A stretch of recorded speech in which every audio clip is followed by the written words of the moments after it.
Greetings to all of you the name of almighty God. ఈరోజు మనం మన friends సర్కిల్ని ఉపయోగించి మన విశ్వాసాన్ని ఎలా అభివృద్ధి పొందించుకోవాలన్న విషయాన్ని తెలుసుకుందాం.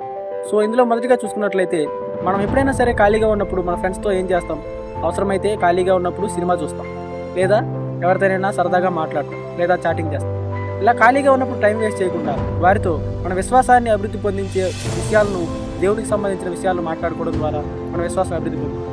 అదేవిధంగా ఒకరికొకరు సాక్ష్యం చెప్పుకోవడం ద్వారా కూడా అభివృద్ధి పొందుతుంది. ఇదే విషయంలో మనం చూసుకున్నట్లయితే సామెతల గ్రంథము 27వ అధ్యాయం 17వ వచనంలో ఇనుము చేత ఇనుము పదునగును అట్లు ఒకడు తన చిలికానికి వివేకం పుట్టించు. సో మనం మాత్రమే మన చిలికానికి, అనగా మన స్నేహితుడికి కానీ మన ఫ్రెండ్స్ అందరికీ మనం వివేకం పుట్టించాలి. అలా వారితో మనం మన విశ్వాసాన్ని, మన వివేకాన్ని పెంచుకోవాలి. అంతేగాని మనం టైం వేస్ట్ చేయకూడదు. ఇదే విషయంలో మనం చూసుకున్నట్లయితే పౌలు గారు హెబ్రీయులకు రాసిన పత్రిక 3వ అధ్యాయం 15వ వచనంలో మాట్లాడుతూ, నేడు అను సమయం ఉండగానే ప్రతి దినము ఒకరికొకడు బుద్ధి చెప్పుకొనుడి అని చెప్తారు. ఏలయనగా మొదటి నుండి మనకున్న దృఢమైన విశ్వాసాన్ని అంతం మట్టుకు గట్టిగా చేపట్టుకుంటేనే మన క్రీస్తులో పాలివారం అవుతామని ఉంటుంది.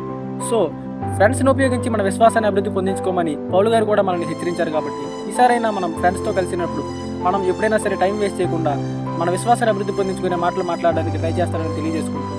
Thank you. God bless you.